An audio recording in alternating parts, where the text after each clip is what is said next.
Doing fine, Steve. Had a nice weekend, enjoying the great weather we have here in Louisiana. Was over at a big polo match over in Covington.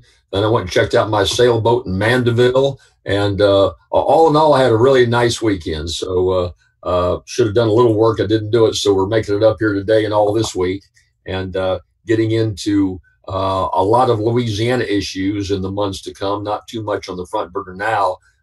I checked with the absentee voting in terms of the election that's to take place on the 18th of November.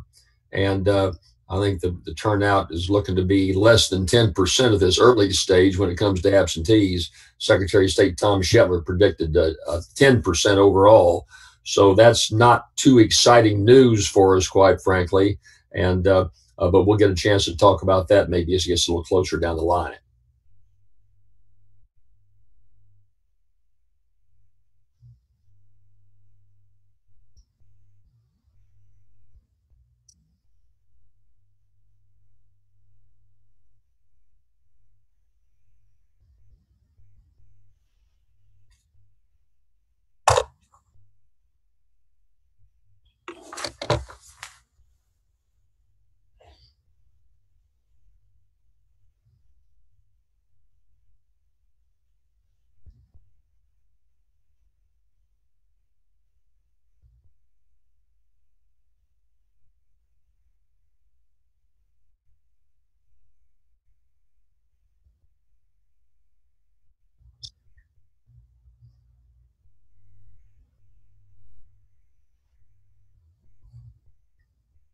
Steve, I have talked to friends about this, and of course, on the whole series of events we've had, when these shootings take place, we're geared up to obviously for major international confrontations.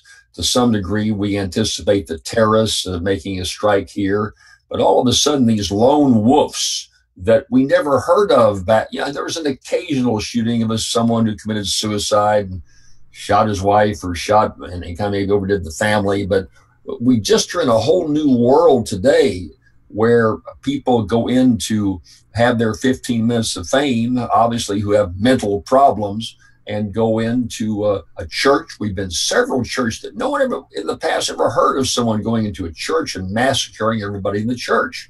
We saw that in South Carolina.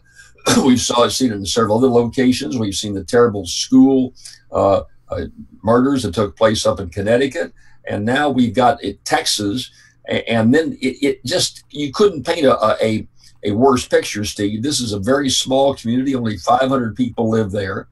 Uh, they Several of the locals said, "Guys, they don't even lock their doors; they leave their keys in the car. It's so safe."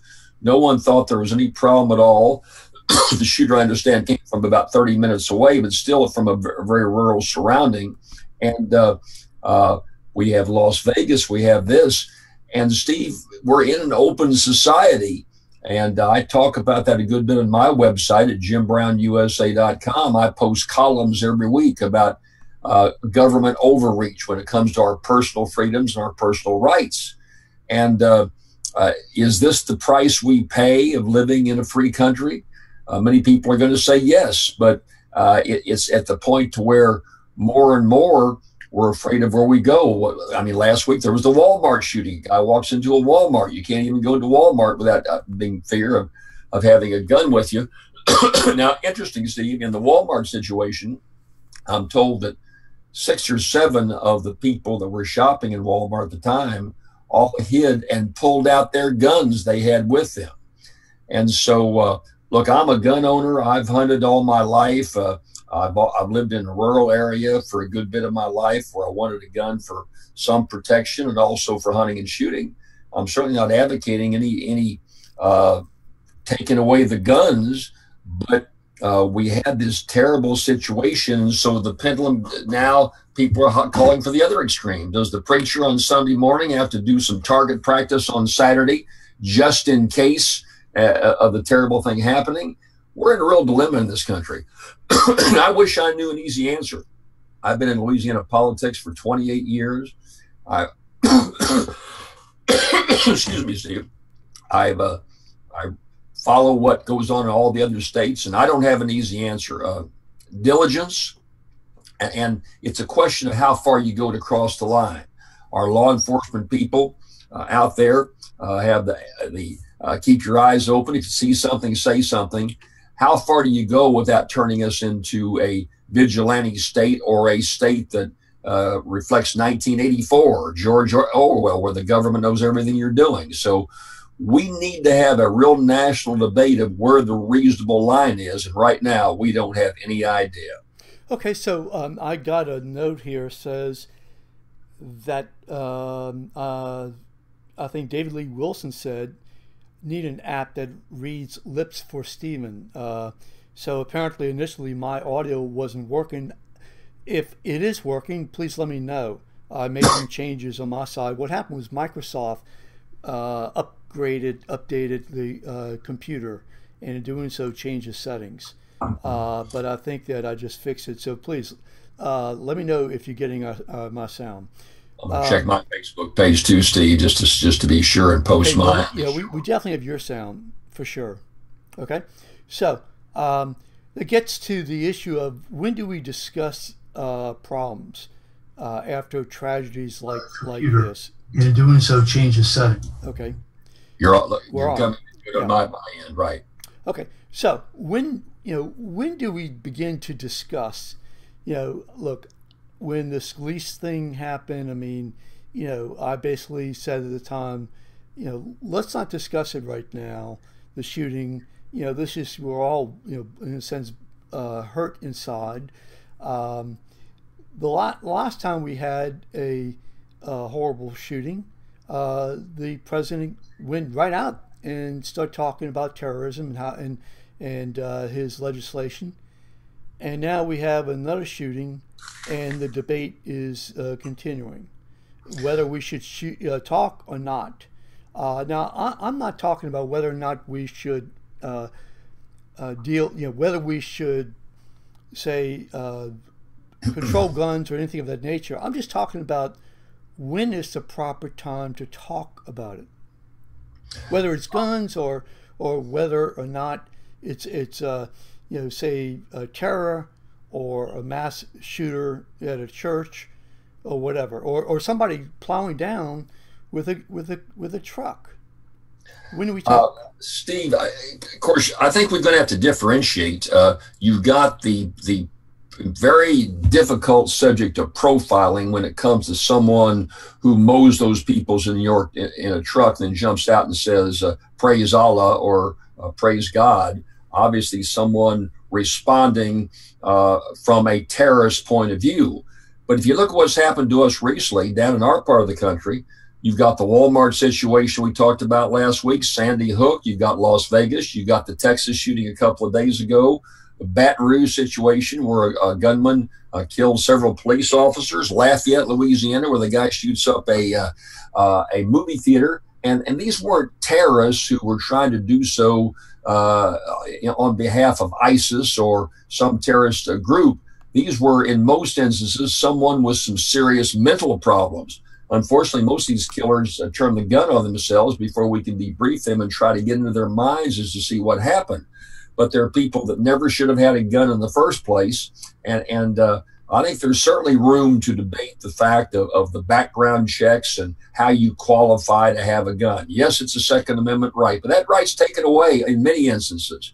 If you're committed to a mental institution, if you're a convicted felon, we limit the Second Amendment. So I don't want any of your listeners out to say, well, Second Amendment, I can carry a gun any place I want and the government can't do a darn thing about it. Well, they can, and they do. And the Supreme Court of this country has said there are some limitations. If you're a law-abiding citizen with no criminal record and you don't have any mental problems that are public record at least, then you have every right to carry as many guns as you want.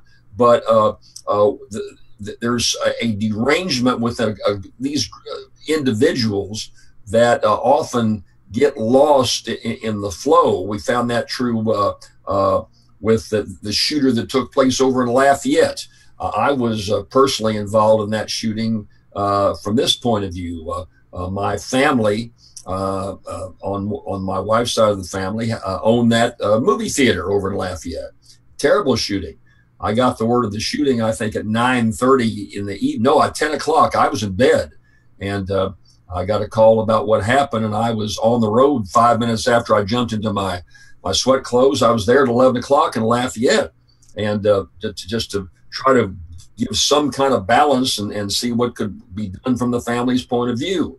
And in that instance, this was a shooter who had some mental problems in Georgia. It was public record. He should never have allowed to be having a gun, but Georgia let him have a gun.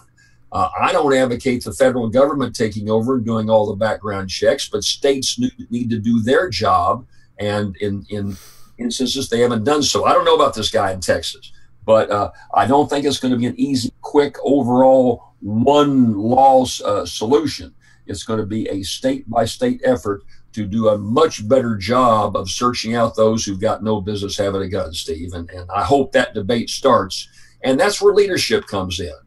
We haven't heard anything from our governors. The governor of Texas said, well, I'm real sorry. We give our sympathies out that way. But governors and senators and legislators need to say it's time for this debate. And you know what? Everybody's so afraid of the National Rifle Association, and nobody wants to really lay it out on the table because of what the perceived backlash out there. I don't think the backlash, I think the average person says that's a very legitimate debate, that if someone has mental problems and has been certified in the court, he shouldn't be out there with a gun. And so I think American people are pretty reasonable about those kinds of responsible restrictions. And I hope we have some real courage on the part of our elected officials right here in Louisiana to speak up. So far, no one said a word. So let me ask you this question. When we had the terror incident, I think it was the truck situation, the president did say, okay, it was terror. Now, when we had other terrorists, the president did say right off, it's terror. So now, apparently, Miss Conway is Kellyanne Conway saying, well, talking about the issue is doing damage to the dead. I mean, there's some inconsistency. I mean, that's what I'm asking. Should we be able to talk about it the day of, whether or not it's a terror situation, whether or not it's a lone wolf, but at least discuss whether or not we should deal with guns or deal with terror? Well, I guess maybe not the day of it, but what happens is well, it's a reflection of the whole political process, Steve. You go back 10 or 15 years, there was not the extremes taking over, which are so easy for them to do with the social media, with Facebook, with Twitter, and all other types of social media. So often the limits of the debate, if you say, look, let's be reasonable folks and stay within the parameters of what a majority of the people we think ought to do, that gets lost by the extremes, where on one side and the other, the extremes reach out and say absolutely no gun control of any kind, or we got to take everybody's guns away from them, and that the reasonableness gets lost, and it has in so many debates. And it's a reflection of the time in which we live today. It's a lot different when I was in public life 16 or 17 years ago, Steve. Yeah. Yesterday, for an example, after actually last night, there was a report. Maybe it's true. I don't know. I don't know if they have verified, but there was a report saying that it was somebody who was the killer was with Antifa, the left wing group. Has that been verified? Because that was all over Facebook. It was all over Twitter. The same people who said, hey, we can't talk about it, kept on talking about that this was, the left-wing Antifa. I saw a flutter of that on social media, but I've not heard a responsible reference to something like that. And Steve, I get stuff every day from very reasonable people that say, can you believe this? I got an email, and my family's been debating it. I hopped all over, and one of the members of my family put out something and said, here's an article from the Los Angeles Times. And it cited all these statements about all the criminals that make up the immigration flow in California. The Los Angeles Times said this. The Los Angeles Times never said that. It was fake news. And so, but I've had, virtually every member of my family say, boy, this is outrageous. We got to put a stop to it. They're basing it on a fake news story. So we're going to see that, as I say, that's the problem when the extremes take over. There's not a, normally, 15 years ago, you had a reasonable response from law enforcement and you had the family speaking out. And then you had some legislators or those who are making public policy say, look, it's time to consider 1, 2, 3. That gets lost in the extreme rhetoric, the screaming and the hollering and the way off to the left and way off to the right verbiage, or we can't have this reasonable debate that you and I think most people looking at us here right now would like to have. And so that therefore to cut through it, it's pretty hard for newspapers, media to set the tone and call for the debate. It's going to take some backbone and some leadership from our elected officials, and that's what we need. Let me tell you what. There's not been have you even heard about crime in general in terms of the mayor's race in New Orleans? You're going to have a new mayor of the biggest city in the state. I picked up the Times-Picayune on Saturday and Sunday. Had not read them even one till last night because I was on the road to go to this weekend. And there is 2 pages in each paper, nothing but listing this shooting and this killing and this knifing and on and on and on. And the 2 full pages just full of it. And they get, and we'll never, today it's something different. So you forget all about the person that was shot yesterday. Yet that is not even mentioned in the mayor's race by either candidate for mayor of New Orleans. And quite frankly, the 2 newspapers down in New Orleans have not said, look, I know you're consumed with who paid what with the credit card, and that's fine, but let's get on to the fact that you can't walk down the street in the French Quarter. You're scared to walk anywhere because of the killings going on. When are you going to start talking about it? The election's 2 weeks off. And so we don't see the leadership both in Louisiana and most other states to say, let's at least talk about it. Let's at least try to get a debate going and see if we can find some reasonable way to profile people like this killer in Texas so our little kids can go to church on Sunday, not have to have a bodyguard with them or not worry about getting shot. Where are those reasonable voices, Steve? And I think a couple of days from mourning, that's fine. But we've had killing after killing after killing, and that debate has not come from our U.S. senators, our governor, those running for mayors in our state, and quite true, it's the same case in most states. Okay, I'd like to hear from our watchers. I'd like to, again, please go ahead and post your message or your question. I'd like to hear, is there some way that we can deal with this shooting issue? And I'm not saying necessarily that we need to, say control guns. I'm not saying that, we shouldn't. What I'm asking right now is what can we do to fix this problem? And obviously we're never going to be able to really totally fix the problem, I don't think. So we have David Lee Wilson says, we don't issue guns to military personnel who are having difficulty mentally or emotionally. And I think, so that raises a question about this military personnel guy who actually got discharged. I mean, how did he get the weapon? Well, I mean, weapons are easy to come by, Steve. Was it legal? I don't know if that's been determined yet. I just don't know if that's been determined yet. But again, 2 weeks ago on BayouBuzz.com, I wrote an article about the fact that 5 different states are considering gun insurance. Right. You've got to have gun insurance. So some people refer to it as murder insurance. If you shoot someone, you got to be covered. Well, I was making the point 5 or 6 states are considering this, and I gave my opinion as a former insurance commissioner that the price would be so high it's not really reasonable. It was a debate not about possessing guns. It was a debate about the value of insurance. It was a business decision. And my Facebook page, if you go to it and look over some of the comments, it's my second right to have a gun, and nobody's going to mess with my gun. And because in the article I said something about we all have to have auto insurance. So, well, that's by law. It's not guaranteed to be in the Constitution.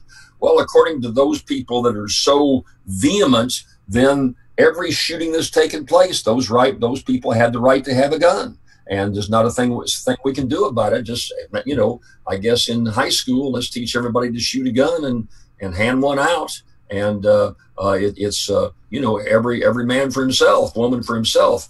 I don't want to live in a world like that, but I'm having trouble finding the reasonable balance. Like I said, I've been a gun owner all of my life, had a number of guns needed for both protection and for hunting. And so, and most of my friends are in the same boat, but most of the discussion amongst us is reasonable. I'm just saying we need leadership, our public officials to step up and say, listen, I haven't heard anything from the church. Usually the Catholics and the Episcopals and down in New Orleans, the ministers are pretty vocal in terms of some of these issues on flood protection. There's all kinds of commentary from the church. But as I say, Steve, Saturday and Sunday, not one but two pages in both papers, nothing but killing after killing after killing after killing. And I haven't heard of, that's just life in the Big Easy. And I don't want to live like that. And yet we need the leadership to reach and speak out. And we need it editorially. We need it put it on the spot of these candidates. And as I said, mayor's race, not a word about it. So we're kind of in this vacuum where you ask, what should the parameters be? I don't know. I don't think anybody at this stage has a reasonable balance. But we need to get the debate started, and it's the perimeter people like you and I are trying to say this, Steve. Where are our elected officials that should be calling to have this debate? Where's the courage it's going to take to do this? Okay. I don't know the answer to that. I certainly, I'm not seeing, as you're pointing out, I'm not seeing anybody really talking about the issues. I know that, certainly we've talked about things such as the monuments, did that for about a year and a half. And, but we haven't really had a firm discussion, I think, about crime and trying to prioritize city government. People can say, well, when I'm mayor, we're going to do this and that and this and that. Well, we learned from the presidential election that saying that you're going to do something is not the same thing, even close to being able to do what you're saying that you're going to do. So I don't know, Steve. Are you being? I know you're not a big Trump fan, but the poor guy. You're saying that he's ignored building that wall. No, I'm not saying that. No, I'm being facetious with you. No. The day one, I'm president. We're going to abolish Obamacare, and we're going to start building that wall. And we're 10 months into it, and both those issues have kind of shifted away, haven't they? We're on to other things now. Right. No, actually, and I appreciate what you're saying, but actually, what I am saying here is that the administrator or the mayor or the president or whomever it may be may say, well, this is what I'm going to do, but the truth of the matter is they're only 1/3 of the government. And that being the case, that also splintered into, at least at this point in time, 2 political parties. So the chance of their actually being able to do what they're saying they want to do is really, in my opinion, is very, very minimal. And maybe that's why we're not hearing what they're saying they can do, because maybe they know they just are not going to be able to realize it. But Steve, there's leadership means standing up and saying we've got to talk about this. They had no problem with the city council in New Orleans and the mayor of New Orleans jump on the monument situation that you just referred to. Oh, that was so important, and it was stirred up, and comments after comments, resolutions by the city council, the mayor speaking out in the dead of night out there taking the statues, and massive attention on that issue. But the fact that I don't know how many people were killed last night in New Orleans, and the night before, and the night before, and the night before, that just gets very little commentary. And so the crime element doesn't refer strictly because there's so many illegal guns on the state, but you got to get the debate going. The debate got going with the monuments. We don't have any debate going on about our personal safety. That's the point I'm making. And it comes, and it's got to come from the governor and key legislators and mayors and those who we've elected to office to address these issues, and they're not doing it. They're just not doing it. So let's talk about national politics for a second. We had a situation where, pardon me, where a lot of the Trump supporters are pointing to Hillary Clinton and saying that the Clinton Foundation, that they received money and Bill Clinton received money, and Hillary was involved in the decision making of the uranium. And we also had a situation, of course, where Donna Brazile wrote a book which basically slams the Democratic Party. So, good old Kenner, Louisiana lady, huh? Yeah. She's one of us down here, Steve. She's a New Orleans, greater New Orleanian, and I was stunned that she wrote the book and the charges that she made. And on TV, yes, on ABC morning show, she basically said, that her critics, her friends, could go to hell because, well, yeah. Anyway, go on. I think she's trying to sell books. I think her publishers said, you got to get out there and be incendiary if you're going to sell books. I've got a publishing company. I know a lot about how you hype up books to get the sales out there. But I thought, I'm not a Hillary Clinton fan, but I thought it was a cheap shot at Donna Brazile's party and at the candidate. That's stuff from the past, and a lot of it didn't ring true to me. So a lot of it did. It was kind of insider knowledge. She said that she had the power on her own to change the Democratic ticket, and the rules give her that power. I've never heard of anything like that. That sounds completely over the wall, Steve. The thing that she said, well, I'm the acting chairman, not elected. I'm the acting chairman of the party, and I've got the power. The election's a month away. I'm going to remove Hillary Clinton and the Virginia senator Kane, and I'm going to put in a new ticket. Well, she did that, there would be a riot going on in the party, and I don't think she has the authority to do that. But her saying so just I didn't believe it, number one, and it tainted her, I think, in terms of, I think she's a pariah of the Democratic Party now, quite frankly. Yeah, that's amazing. I heard something different. I heard that she said that she was looking to see whether or not that she was very concerned, that she had discussed it with one person who I think was the assistant. I don't think that she actually was, I don't know if she thought that the power actually was vested in her at that point. But regardless, she did say that she was looking into it at the very minimum.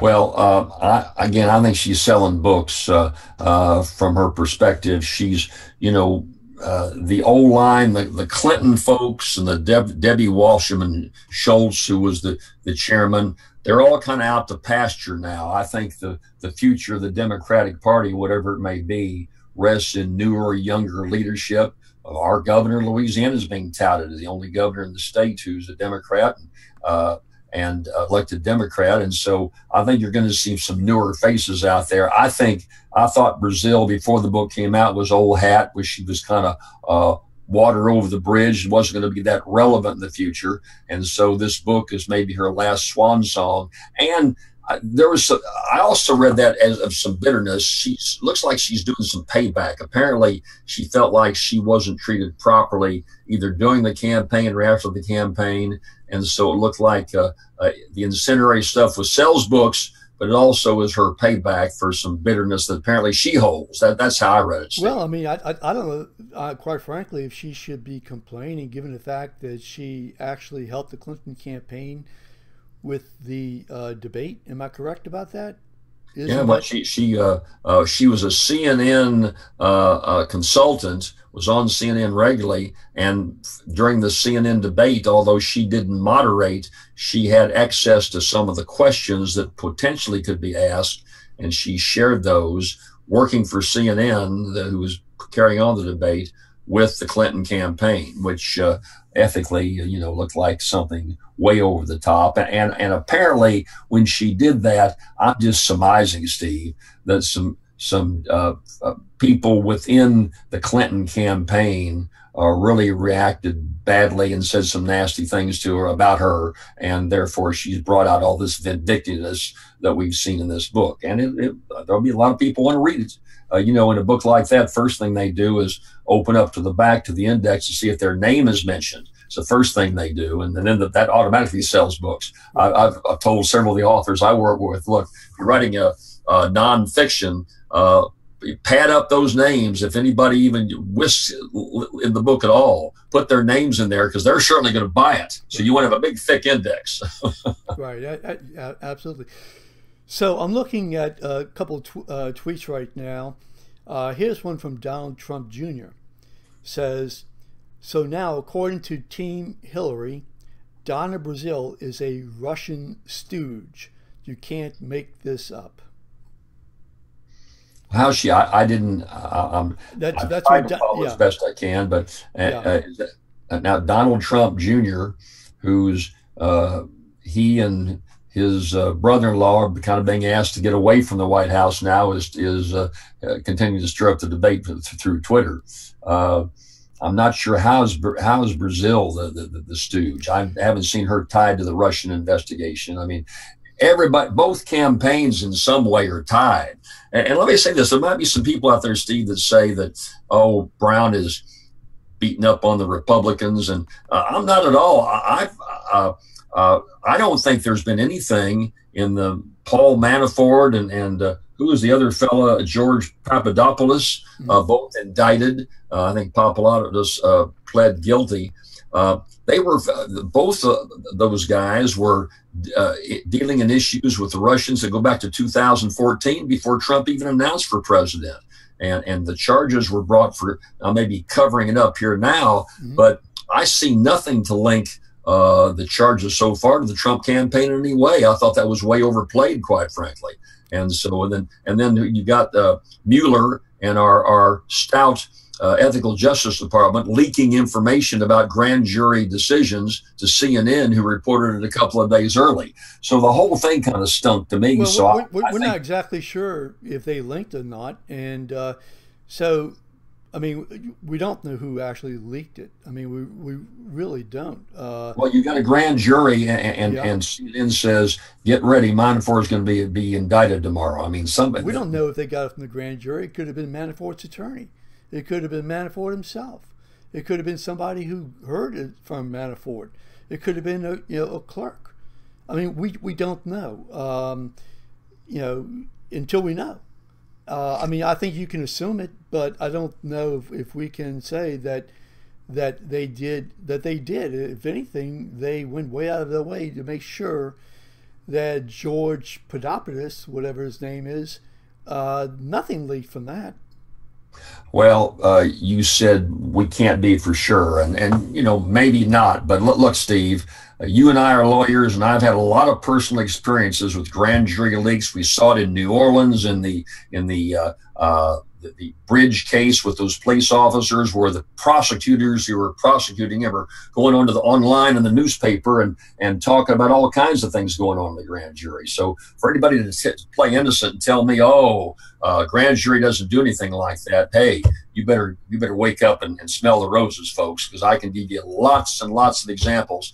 You want to see them, go to my website at JimBrownUSA.com. There are lots of leaks that go on all the time out of federal grand juries. That's a fact. I'm not denying it. I'm just saying that in this particular case, there are a lot of people who might have been able to leak it from a clerk, who took in the file, to a clerk's aide, to the judge's aide, etc. So, to say that this was just coming from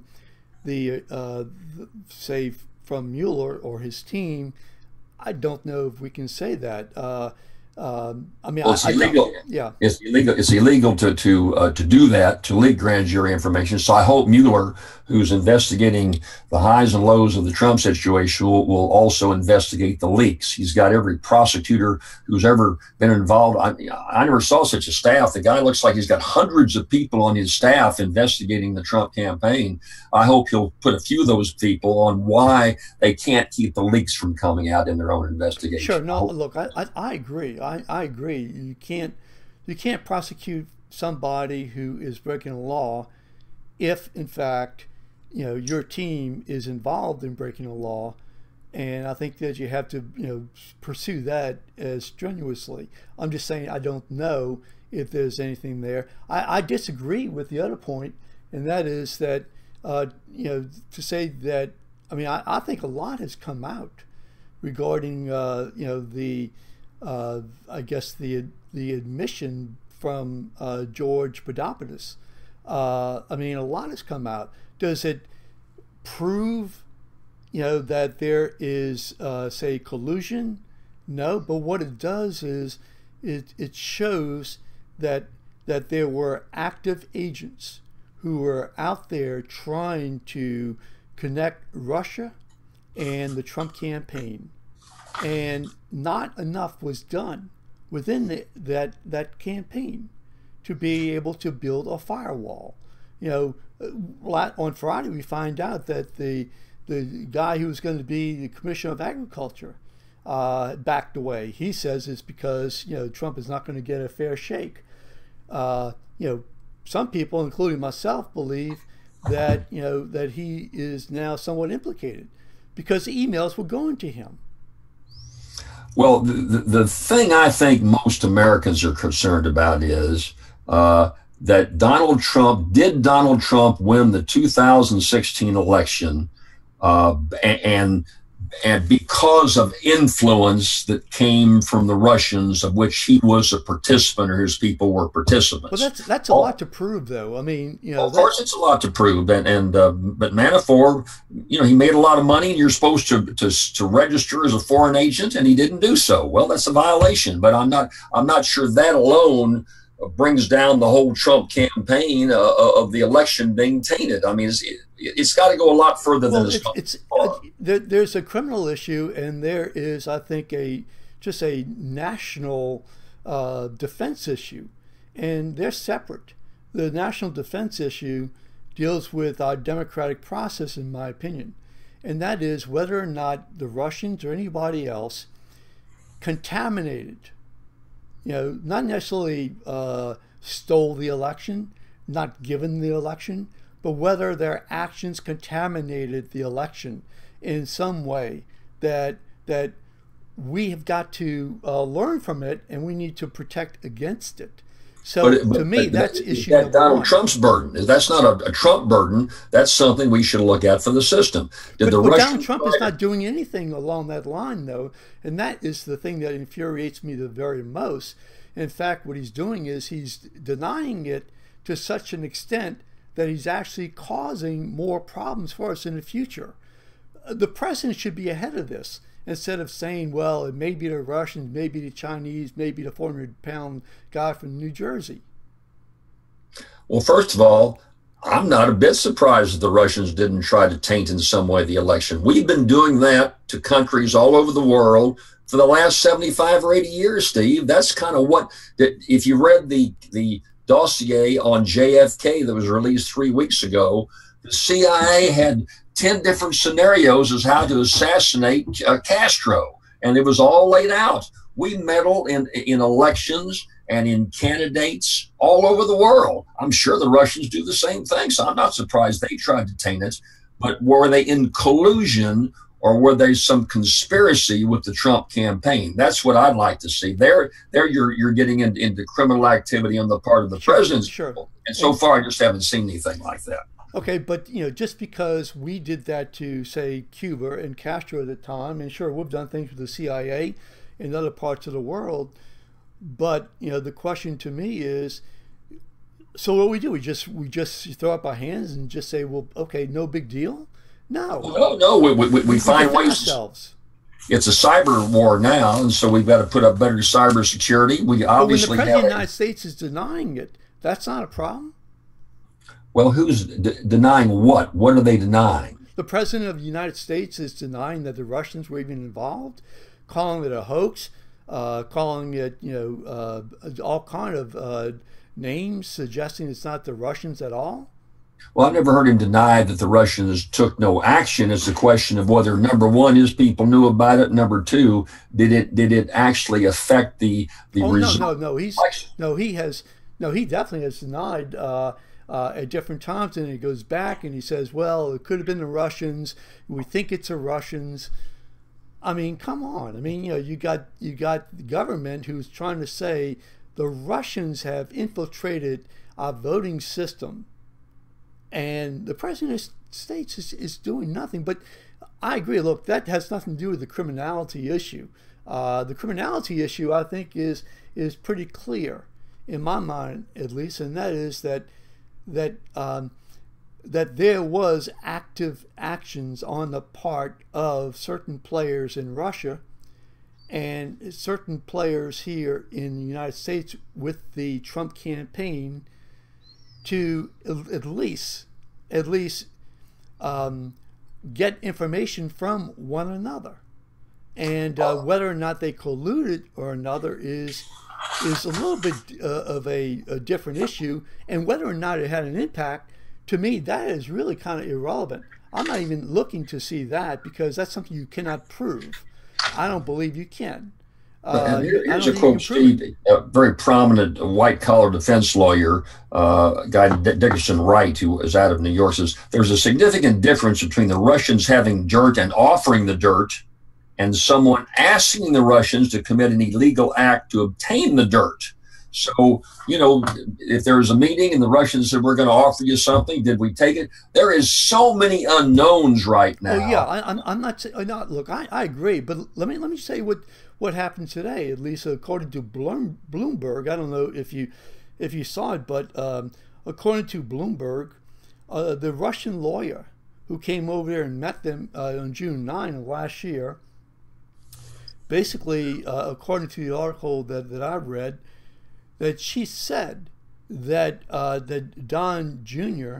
had actually asked her for information about Hillary Clinton in terms of whether or not there was any information that she had, okay, about Hillary Clinton Is and that a Russians. crime? Is that a crime for someone in the Trump campaign to say, you got some information on it, I'd like to see it? Is that a crime? Well, coming back and well, I think that under the indices of the Russians saying, "Look, we want to meet with you because we want to help you." If it were in a vacuum, that's totally different. But if the meeting is set up under the guise that, hey, this information is coming from the Russian government and we want to help your father win. So you set up the meeting, and then what happens is you ask, she says what she has. He says, well, do you have information A, B, C? And she says, no, I don't have that information. He says, can you get it? And then he says, it's kind of confusing right now, but if we win, we'll take a look at, at what you're asking us to do. All I'm saying is, is the synapse now this close? Is it this close? Well, I It's think, no, but it's a whole lot closer. It's getting a lot closer than we ever thought. And well, yeah, maybe it is, but I guess the point we started this conversation about the Russians by my saying this, that just because Manafort and Papadopoulos were indicted, that doesn't mean that there is a Russian connection that's going to really tie down the Trump and bring down a number of people in the Trump campaign. I'm saying they were indicted for things before Trump even decided to run for president. And so, they were involved in covering stuff up and conspiracies but so far that hasn't come from the Trump campaign. Maybe it will, Steve. I'm just saying before we rush to judgment and pass judgment, this whole investigation has a long way to go, no, and we're yeah, not even close to that. no question about that. And I've said many times openly and publicly that I am not saying there's collusion. What I am saying, though, is that it's getting closer. The information is closer, much closer than I ever thought it would be. And I think it surrounds the situation with George Papadopoulos. I think it surrounds with John Jr. in that meeting. And I think there are other things that we don't know anything about that is going to at least tie it together or not tie it together. But we are so far closer, in my opinion, so far closer to where I thought we would be 7 or 8 months ago. I mean, substantially closer.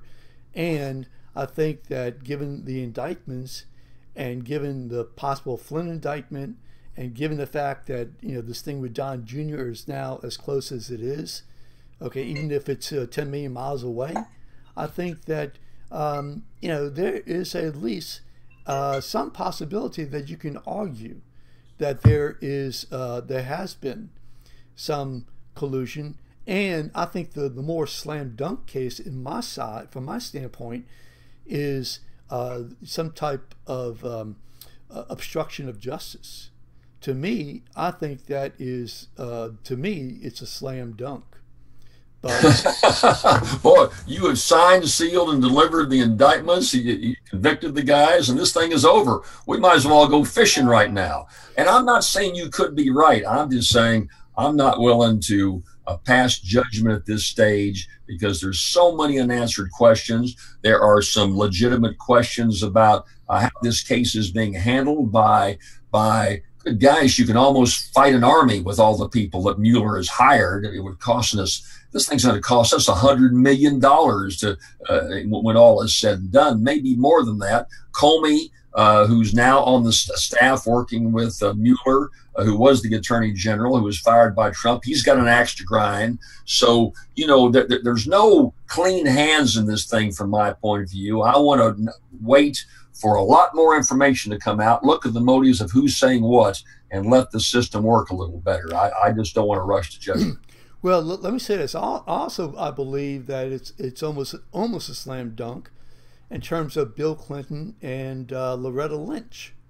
Okay, I mean, the fact that they met and then Comey saying during the testimony that he felt that that he really wondered also about that particular meeting.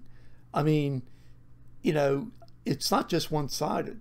I think that there's evidence there that is so clear, and so Bill Clinton gets on a plane for 30 minutes with Loretta Lynch. They both say nothing in the case was talked about, and you want to go ahead and indict a former president and a former secretary of state over a 30-minute meeting where they both say nothing about the case was talked about. So I don't believe it. I do not believe it. So from my standpoint, when I say slam dunk, okay, I am not saying that in favor of one versus the other.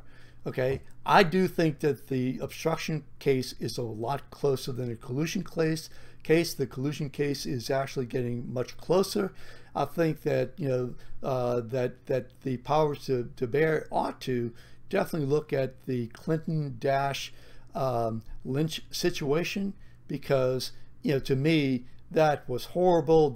It just completely threw off the election in so many different ways, even to the point where Comey came back 10 days before the election, for whatever reason he had. I think maybe because he told Congress that he would, and that changed the election. And Comey goes ahead and says that, and yes, he leaked information to a friend of his, which is completely illegal. So I hope Mueller's going to investigate Comey too. When he's going to, if you put it all on the table, Steve. Look, I have no problems with that. I have no problems putting it on the table. I mean, absolutely don't have any problems putting it on the table. So let's see. I think we pretty much have covered the waterfront.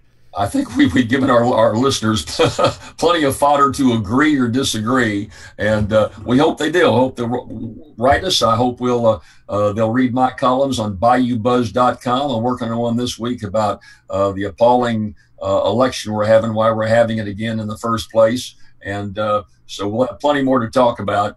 And with that, I'm going to tell your listeners I have a very important job to do, and I'm going to have to leave. It's babysitting with my 1-year-old grandson, and they're waiting on me to come over and be the babysitter. That's where I'm going right now.